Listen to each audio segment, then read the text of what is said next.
पिछला कई दिन से तोहर आवत नइखे फोनवा हो, लागे अब दोसर के खजान भइल हो।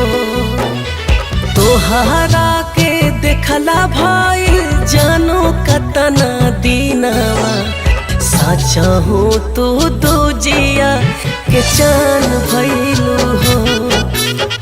तोहरा के देखला भइल जानो कतना दीनवा, साचा हो तू दूजिया के चान भइल हो।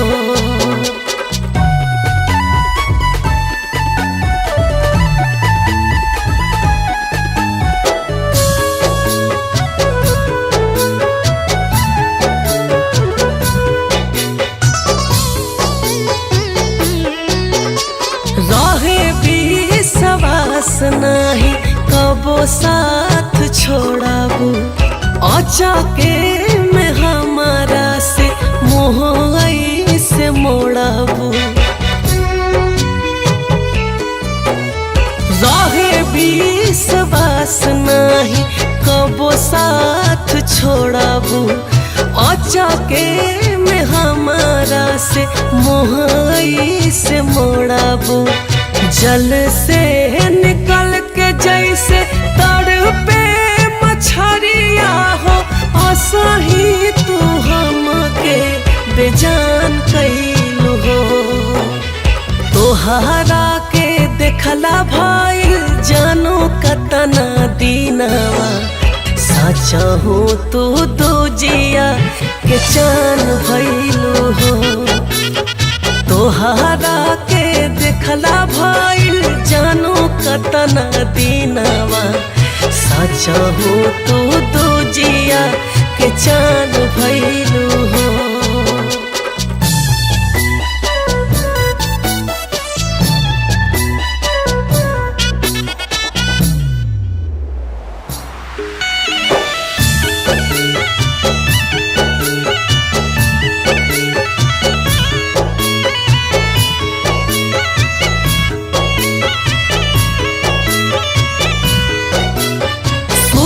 कैसे तोहरा बिना जिए सुगनिया, विशाल गगन के तू ही हौ जिंदगनिया।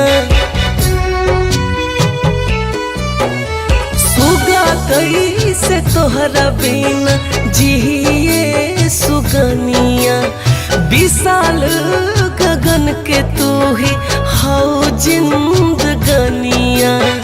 पाठक रोहित प्रीत कैसन लगावले कि हम अब भैनियान जान हो।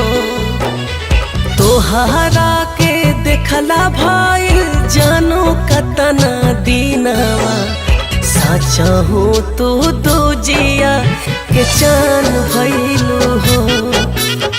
तोहरा के देखला भइल जानो कतना दीनवा, साचा हो तू दूजिया के चांद भइलू हो। तोहरा के देखला भइल जानो कतना दीनवा, साचा हो तू दूजिया के चान भइलू हो।